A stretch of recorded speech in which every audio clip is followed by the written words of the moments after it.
man, we got College Football 25 from EA Sports, and you've seen them here before to help us break this down. As we get closer, you can pre-order on Tuesday. Game drops this Friday, I believe.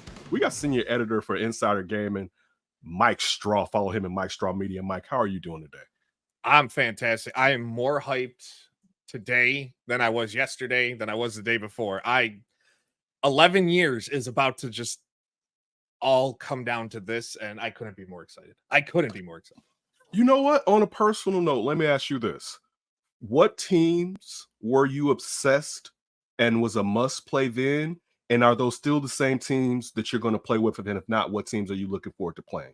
My favorite team is, I'm a Syracuse Orange fan, have been my entire life, and they'll be my first team, without a doubt. Carrier Dome. It'll be Syracuse, it'll be Notre Dame, and it'll be the University of Buffalo. Those will be the three that I dive into nonstop. Now, is it playing with them for you? Is it playing with how the teams are assembled right now? Or is it like, for instance, for anybody who doesn't know, for when I grew up, Don McNabb was the quarterback. I'm not too far from his high school at Syracuse. Is it like, I want to play with McNabb? Like, is it that part where you just don't care who's on the roster, it's the team? Or is it, I want to go back and play with these players because they just do something for me? For it really doesn't matter. For Notre Dame, it's like that's who I'll just play against friends and online and whatever. Syracuse, I want to return that program to what it was in the late 90s when we had McNabb, we had Marvin Harrison, we had Dwight Freeney, we had all these studs. Like, just take me back. Like, I was a kid. Like, I was like 10, 11 years, but right now, like, that's the football I remember as a kid, like the Syracuse football. And it's gotten ups and downs, but it was a contender back in the mid-90s and the late 90s. So I'm just like, bring me back. That's my goal, is to take them to the top of the ACC. Still doesn't sound right that they're there, even after all these years. But take them to the top of the ACC and make them dominant. Mike, what are your thoughts on Ultimate Team Mode? And we'll talk about Road to Glory a little bit later. I've never been a fan of it.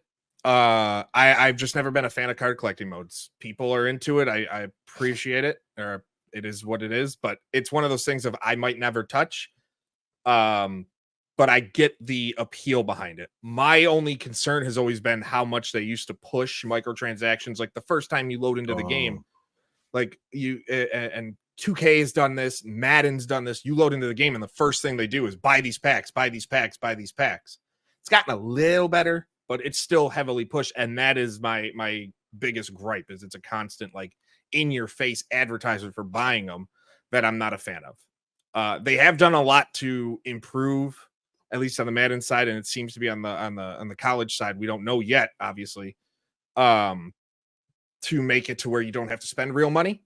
Okay. But I do like that, which I think is good for those, especially the younger people who, it's not their money, likely the 11, 12, 13, 14-year-olds. It's usually not their money they're spending. So you're not really pushing that on them and stuff like that anymore. So it's going to be a big money-making mode, without a doubt. It's just not my cup of tea. It's funny. I'm a curmudgeon like you. And I apologize for saying it. I have a younger cousin, and we talk about him playing basketball a lot, right? And 2K. And he has his J.R. Smith that was souped up and could do everything in the world because he had all these cards. And I would tell him, like, for me, that takes the fun out of it, because of course it's some fantasy. You're playing a video game, but you want it to be as realistic as possible. So like when you say that, it speaks to my soul, because it's like, what's the reason of having this player if he basically has no limitations?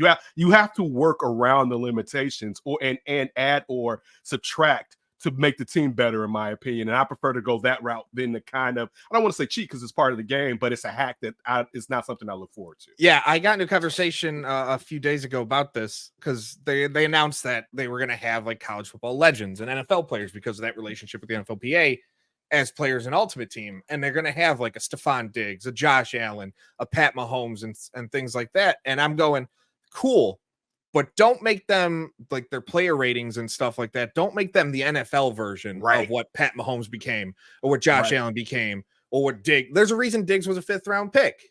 Right. He turned into one of the best receivers of his time, without a doubt, I'll say.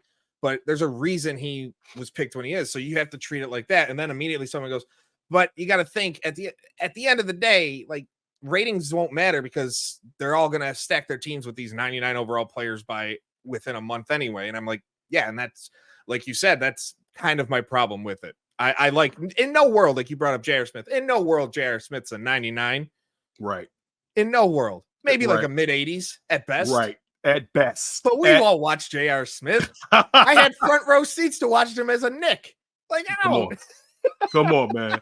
Come on, man. That part. Look, like you said, I want inaccurate Josh Allen, where there was questions about his accuracy coming out of college in that draft. And he was actually a guy that I had. He was my number one quarterback, actually, in that draft, where people were going for Baker. I mean, Lamar had slipped, but I was a big Josh Allen guy.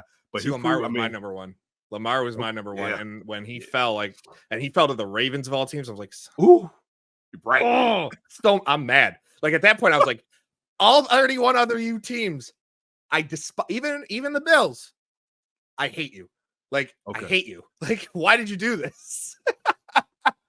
Look, Road to Glory, Mike. What about the Road to Glory? Are you a fan of the Road to Glory mode?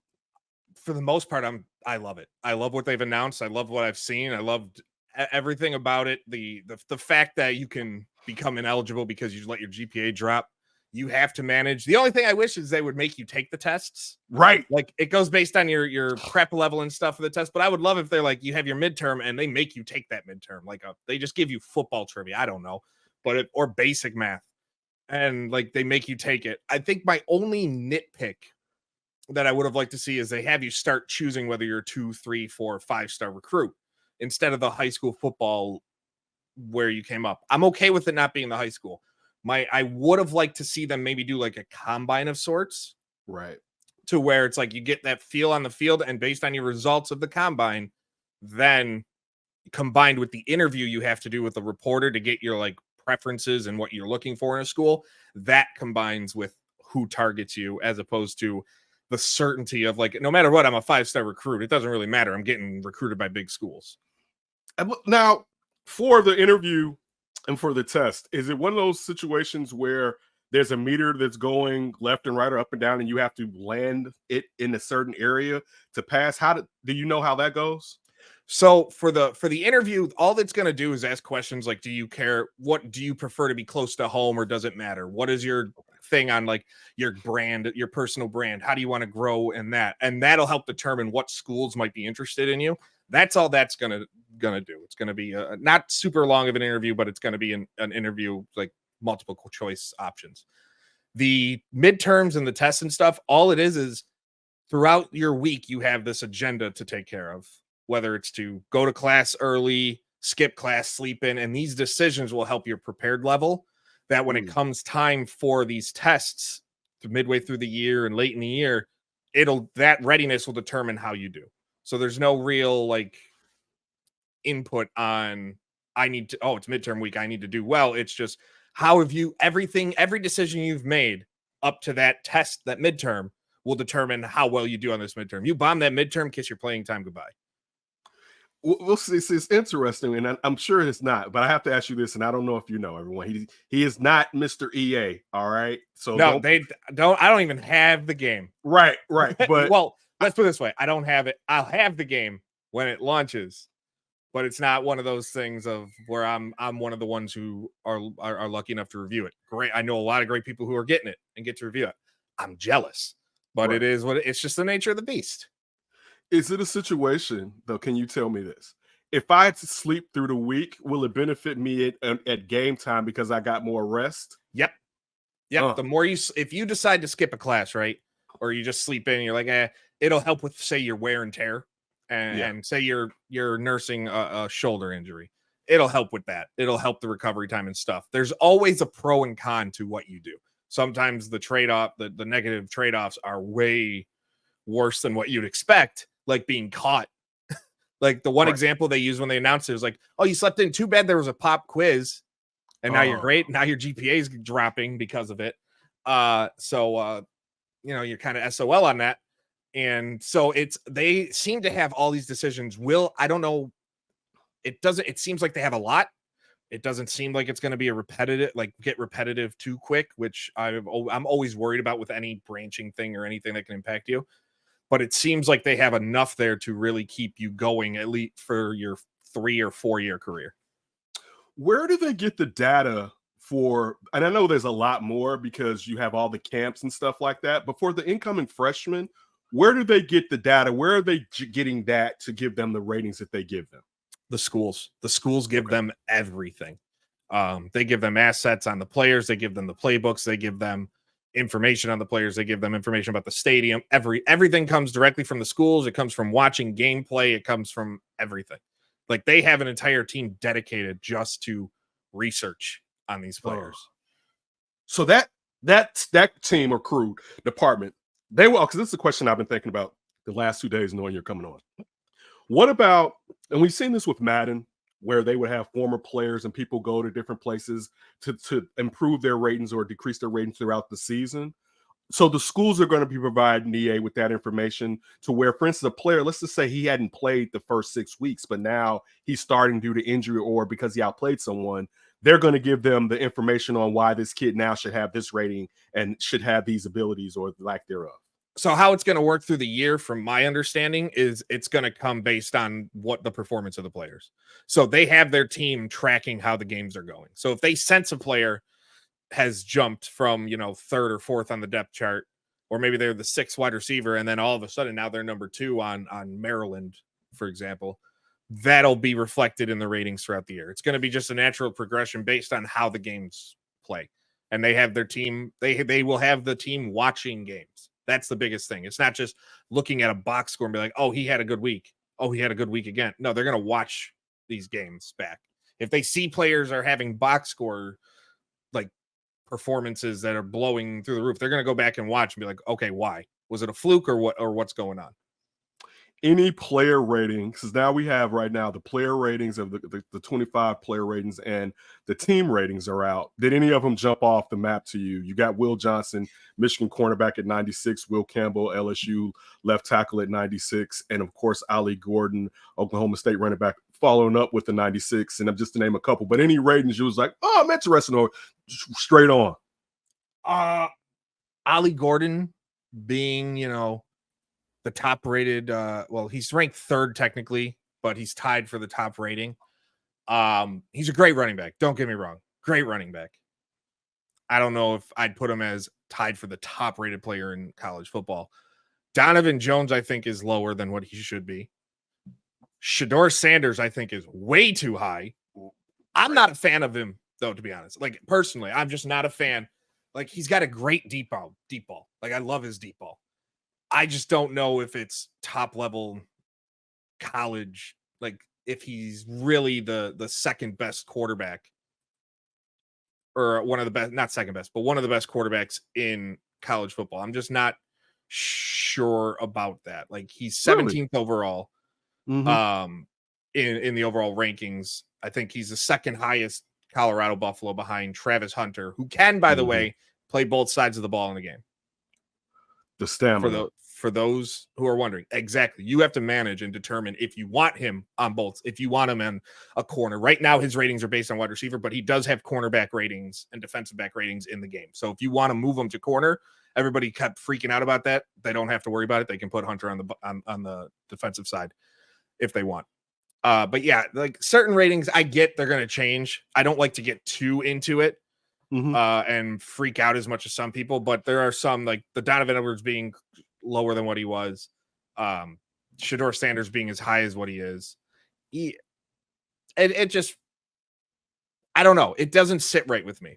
The one that I do agree with is Will Johnson being the number 1 ranked player total. Like, he's tied at number 1 with a 96 overall, but he is listed as the top player, and I love his game. I absolutely love his game. And part of me wishes the Bills would be really bad this year to get a top 5 pick so they can get Will Johnson. But it's one of those things of like, you can't. I say that, but I can't. But man, would I love him, his size, and it's just everything. I agree with 100%. What quarterbacks do you have over Shedeur? to meet Quinn Ewers is Yeah, one. He is over. People are not going to like this. Do I want to say it? That's the question. let it ride. Do I though? Do I? Let it ride. Jackson Dart from Ole Miss. I think is a better quarterback than Shedeur Sanders. I think he's going to be the kid that rises this year that everybody talks. I think he's the 7th rated quarterback in the game. But he is, I think he's going to be the kid that you just see skyrocket. Kind of like what we had in the past, like the Josh Allen skyrocket. We had Drake May skyrocket. We had all these players, JJ McCarthy somehow skyrockets. But I think Jackson Dart, to be honest, is better as a quarterback than Drake May, JJ McCarthy were last year, and look at how high they went. Michael Penix, I loved last year. I think he's better than Michael Penix. Like I know people are going to hate me for that. People are going to say you don't watch college football. I watch him enough to where I am in love with this quarterback. Okay. Like if I was paid to be a scout, he'd be at the top of my list. And that's why I'm not paid to be a scout. I host our Bears podcast. So what do you think about Caleb while we're doing last year's quarterback? No. Go ahead. No. He wasn't even in my top 5. Wow. I had my top 2 quarterbacks were Jaden Daniels and Michael Penix. I love those two. Penix going to Atlanta, people crapped on it because of the Kirk Cousins thing. I'm like, that's perfect. Great. Because I'm still a fan of, I don't care how high you're drafted, sitting for a year is amazing. Okay. Sitting for a year is just incredible. At least a year. But I thought May was better. May was ahead. And I'm not saying Williams was bad. It's just I watched certain games and I watched him against Notre Dame last year. Anytime they faced a big opponent, it seemed like he would second guess what brought him to the dance. It happened against Utah multiple times. It's like instead of just playing his game, it always seemed like he would second guess and think he had to do too much. And maybe that's something that can be coached out of him. But I don't know. He seems a very hard-nosed personality. I mean, there's a reason contract has gone this long without, what I mean? It's one of those things of on the field, I just feel like he tries to do too much when he shouldn't be, and it backfires against big-time opponents. Like that Notre Dame game last year was just a mess. It was an absolute mess of a game. And then it's just tough for me to go, that's my guy. All right, Big Ten country. We're fortunate enough to have Mike Straw with us. Let's get to the team ratings. All right. So who are you pleased with and who are you displeased with, Mike? Overall, the SEC is the SEC. Like they are dominant. They are exactly what you'd expect them to be as a top team in college football. I don't think there's the stadium rankings, which, those will change throughout. I don't think Alabama is a top 4 team in the game. I think they're top 10. I don't think they're top 4. I don't think Penn State should be in the top 10. They've done nothing ever the last few years to make me think they're a top 10 team in college football. They always just Drew Aller will have a problem with you. As president of the Drew Aller fan club, I have a bone to pick with you, sir. Major games, they don't show up for. And even in college football, I don't think they'll show up. Yeah. But you know what? They don't have to go up against Michigan and Ohio State this year now because you don't have the East and the West going up against each other. It's funny because James and I, we just did our Big Ten rankings last week. And what you just said is my issue with James Franklin and Penn State. It's just like you got to beat the teams to step up to the next level if you really gonna play with the big boys. And I get they lost a lot of people. I get they lost Jim. I get they lost Harbaugh as coach. Michigan not being in the top 10 makes no sense to me. I'm not a Michigan fan, but I still think you put some respect on the program for doing what they did. And they should be up over Penn State. There's schools like Utah's 10. Utah, I think, should be higher than Clemson. Clemson's 6. I don't think Clemson should be higher than Utah. I don't think Ole Miss should be outside the top 10. I think Ole Miss is better than LSU. There's these and again, I get they're going to change, and I don't like to hang up too much on ratings and rankings and stuff. It's just what I think from people leaving, who they got coming in, the schedule, like everything like that, just knowing. Like the top 3 I'm perfectly fine with. Georgia, Ohio State, Oregon. Like they just should be. It's there. Maybe Texas should be 4, like, because they got Quinn Ewers coming back. They got such a dominant team. Sure, they lost, Mitchell and whatever and Worthy, but it's they got Quinn Ewers throwing the ball. They'll be fine. Right. And Colorado being a top 25 team makes no sense to me either. The Colorado hate coming from you it's thick. It's because I was all aboard the Coach Prime bandwagon last year. All aboard. Heading the train up here in Buffalo. And then they lost to every good team they played. They Miami Dolphin. They Dallas Cowboyed that. They Miami Dolphin that. They lost to every good team they played. Their biggest game was a win over lowly Colorado State. Right. And they made that seem like it was this huge game. Super the TCU Bowl game and the week one. The TCU game, I was like, TCU lost so much. They were not the same team. But that Colorado State game kind of showed me, I'm like, Colorado State is not good. Right. And you guys barely squeaked by that game. Since last we talked, have there been any other things about the game that you found out that we haven't discussed?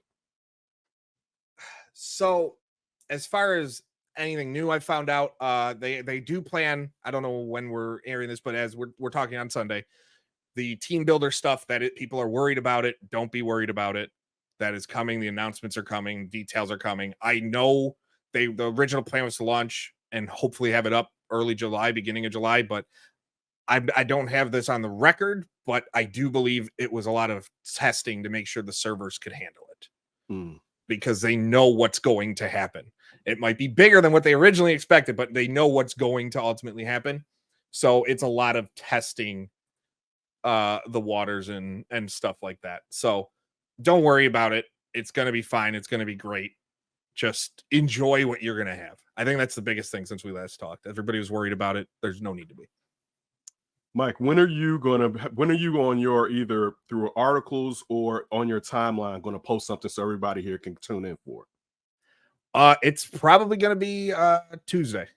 Tuesday, the game launches in early access. I have my qualms about early access, but I can go on for an hour on that. I won't do that here. But if you pre-order, the deluxe edition, you get it 4 p.m. Monday. Eastern is when it launched. And then Tuesday, Thursday, you get 3 days. EA Play, you get 10 hours. So if you don't want to pay for the premium edition, the deluxe edition, because you don't play Ultimate Team, you can get the regular version. And you can sign up for $5 or $6 to EA Play for a month and play for 10 hours there on PS5 or Xbox. So there's a lot of ways to play it. There's a lot of ways I'm going to probably play it because the FOMO is going to hit. Everybody's going to have FOMO. So many people are calling out of work this week. Yep. I can't because this is my job. I want to tell you how the game goes, but I also just want to play, y'all. It's basically right? what he's telling. Right? I'm gonna have articles up. My thoughts on everything at Insider Gaming. Probably bought within the week from launch. After getting hours with it, my wife knows. I have 3 small kids. My oldest kid was gonna sit with me, and I'm gonna teach him about football. Finally, he likes football, but he doesn't like football. He's gonna learn to like football this week. So. Tell him. I love that. Definitely. I would bring some of that in here for my oldest son. Yeah. All right. The thing is, my middle child, my 3-year-old, he'll watch a game. I'll put on NFL Network randomly, and he'll just sit and watch. If it's a game on, he'll just watch it, and he'll hold his football, and I'm just like that's my boy. Boy, you appreciate it. Appreciate it, Mike. I'm telling you, appreciate it because it's not common. All right. I wish, as much as I love sports and grew up loving sports and it connected me and my father and my grandmother and my granddad. But again, I got a terrific family. But when it comes to sports, a lot of times it's either me and mom or I'm by myself. Yeah, it breaks down. Like my oldest will sit and watch some soccer with me, but he just wants to go do his own thing. He'll watch lacrosse with me. My middle child will watch anything that's on. And then I have a 1-month-old. He ain't watching anything. I want to ask you, last we talked, I know you had one on the way. So shout out to you and shout out to your wife for all that hard work. She's a saint. She's an absolute saint. She is the rock of this. I am just here for the ride. And don't take that the wrong way, guys. I hope I am doing a great job as a dad. I hope. It is the most worrying thing in my life is to make sure I'm doing a good enough job. But she is the saint for what she does and what she's done. Without her, there's no me doing this. No. Oh, bro. Yes, that part. All right. This is everything you said. No. So people don't have to live through it again. Ditto everything he just said. Right. This Insider Gaming, everybody. All right. That's what you're following. Also follow him, Mike Straw Media, to get all the information you need for college football 25. Mike, we always appreciate you joining us, a Big Ten country, man. You have a great one. I appreciate it. Thank you so much. And enjoy college football, everybody. Enjoy it. It's been a long time. Congrats. You finished the video. If you want to build on that success, download the NBC Sports Chicago app. It's got highlights, exclusive insights, and push alerts tailored to you. Everything you need to be a real Chicago sports fan. Download it now.